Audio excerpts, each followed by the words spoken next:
Hello everyone, welcome to my another mini vlog. তো দিনটা ছিল 19শে আগস্ট, আর আমি আর মা পরীক্ষা শেষ হওয়ার তুরন্ত পরের দিনই চলে গেছিলাম কিছু শপিং করার জন্য, কারণ সামনেই পুজো আসছে আর আমাদের লিটারেলি কোনো ধরনের শপিং স্টার্টই হয়নি। তো ভাবলাম ঠিক আছে চলো যাওয়া যাক, অ্যাটলিস্ট কিছু কিনি বা না কিনি, দেখা যাক মার্কেটে কি কি কালেকশন এসেছে। তো যথারীতি আমরা টোটোতে উঠে পড়েছি আর যাচ্ছি হচ্ছে সবুজ সঙ্গের সামনে একটা নতুন স্টাইল বাজারের আউটলেট ওপেনিং করেছে। তো ভাবলাম চলো ওখানেই যাওয়া যাক, নতুন যেহেতু ওপেনিং করেছে কিছু না কিছু অফার তো নিশ্চয়ই দেবে। তো গিয়ে দেখলাম যে হ্যাঁ মোটামুটি ভালোই কালেকশন রয়েছে। বেশি ভিডিও ক্লিপস নিতে পারিনি কারণ ওখানে আবার বেশি ভিডিও করতে দেয় না। তো যা যা কিনবো বলে ডিসাইড করেছিলাম, যা যা ট্রায়াল দেবো সেগুলোকে নিয়ে সোজা চলে গেছিলাম ট্রায়াল রুমের। প্রথমেই ছিল এই টপটা, যেটার কালারটা আমার জাস্ট অসাধারণ লেগেছে।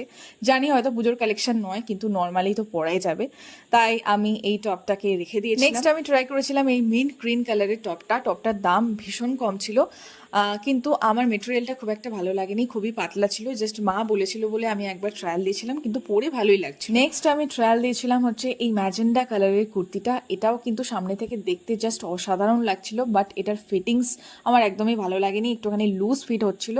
তো হয়তো এটার থেকে ছোট সাইজ নিলে এটা আমার ফিট হয়ে যেত। আর সব থেকে কোন টপটা আমার কিউট লেগেছে জানো, মানে কোন ড্রেসটা, সেটা হচ্ছে এটা। বিকজ সাদা কালার নিয়ে তো আমি এমনি অবসেসড, তার মধ্যে এই মেটেরিয়ালটা, এই ফিটিংসটা, এই প্রিন্টিংটা আমার এত কিউট লেগেছে যে আমি কি বলবো। আমার জাস্ট এটা একটা ফেভারিট ড্রেস।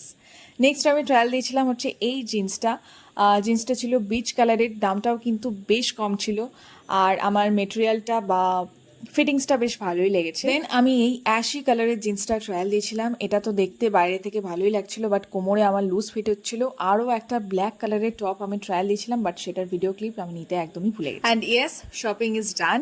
তোমরা যদি গেস করতে পারো যে আমি কি কি নিয়েছি তাহলে কমেন্টে অবশ্যই জানিও। আর যেহেতু মাও আমার সাথে গেছিল, তাই মাও কিছু শপিং করেছে। এই যে এই কুর্তিগুলো মা কিনে নিয়ে এসেছে। অন্যান্য শপিং মলের থেকে কিন্তু ওই শপিং মলে বেশ কম দামে এই কুর্তিগুলো পাওয়া যাচ্ছিল।